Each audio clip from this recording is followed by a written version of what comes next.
Bismillahirrahmanirrahim. Berhati-hatilah terhadap makan minummu.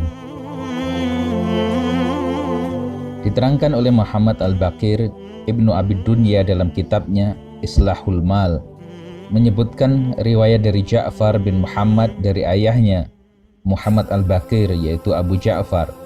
Beliau mengatakan, kana Banu Israel yastanjuna bil khubzi fasallatallahu alaihimul ju' faja'alu yadba'una khusyusahum fayakulunaha. Dulu Bani Israel pernah beristinja dengan roti, hingga Allah kirimkan rasa lapar kepada mereka, hingga mereka mencari-cari di toilet roti yang telah dibuangnya itu untuk dimakan. Hasan Al-Basri, beliau juga menceritakan hukuman dari Allah Subhanahu wa Ta'ala kepada suatu masyarakat yang tidak memuliakan makanan. Beliau menceritakan bahwa ada sebuah penduduk negeri yang Allah berikan kelapangan rezeki, hingga mereka beristinja dengan roti. Akhirnya Allah berikan kepada mereka kelaparan, sehingga saking laparnya mereka mencari makanan dari roti yang telah dipakai untuk istinja itu, lalu dimakan. Yang disampaikan oleh dua ulama besar tersebut adalah peringatan buat kita semuanya. Terlebih saat ini kita sedang menjalani ibadah puasa, bahwa boleh saja kita berbuka dengan aneka ragam makanan dan aneka warna minuman. Akan tetapi jangan sampai kita menyia-nyiakan makanan ataupun minuman itu. Seperti yang pernah terjadi pada kaum yang terdahulu. Saking makmurnya mereka hingga menggunakan roti sebagai alat istinja. Sahabat mesti tahu apa makna istinja itu. Istinja adalah proses membersihkan diri setelah berhadas besar ataupun berhadas kecil. Artinya mereka menggunakan makanan itu, yang kala itu adalah berupa roti, untuk dipakai sebagai alat membersihkan diri setelah kencing dan buang air besar. Mengapa sikap mereka seperti itu? Karena mereka merasa semuanya serba ada, semuanya mudah mereka perolehi, hingga kemudahan rezeki itu menyebabkan mereka lupa diri.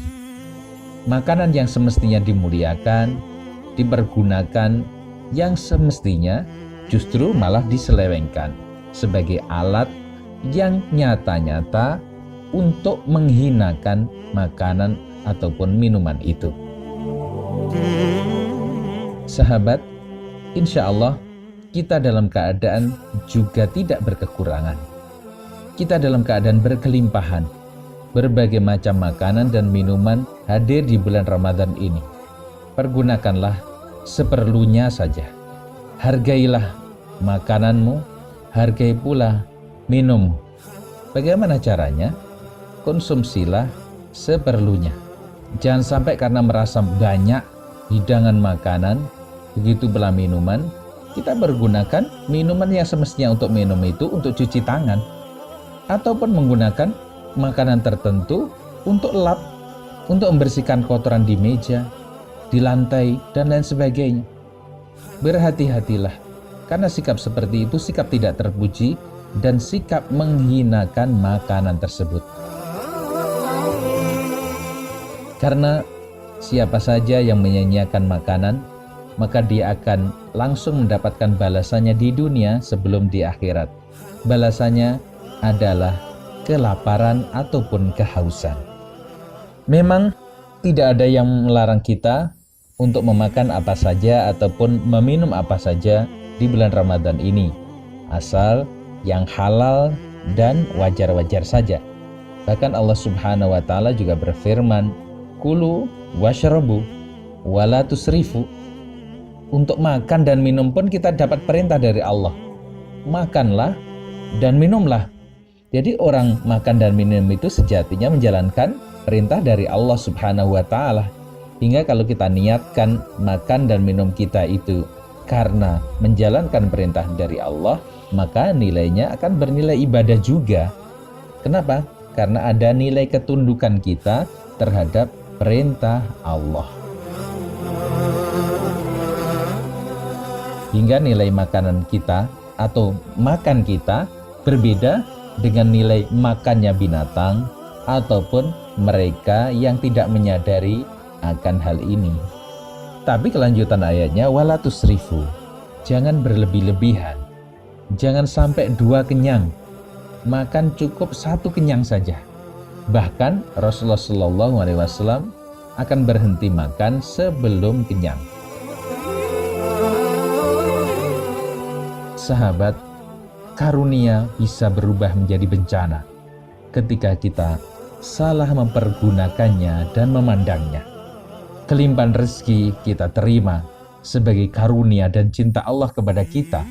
Namun sekali lagi jangan diubah. Kemudian karunia itu menjadi laknat dari Allah Subhanahu wa Ta'ala. Silakan berbuka dengan senang hati dan bersyukur, dan pergunakanlah makan, minum itu sebagaimana mestinya. Jangan pernah sia-siakan. Kalau memang Anda tidak habis, berikanlah kepada orang yang membutuhkannya. Dan apabila tidak layak untuk diberikan kepada sesama manusia, berikanlah kepada makhluk Allah yang lainnya. Mungkin kepada ayam, pada kucing, tapi bukan dengan niat membuangnya begitu. Niatkan Anda memang sengaja memberikan sisa makan itu kepada makhluk Allah yang lain. Bukankah kita akan mendapatkan nilai sesuai dengan motivasi ataupun niatan di dalam hati kita? Semoga Allah Subhanahu wa Ta'ala jaga kita agar senantiasa berjalan di jalan kebenarannya.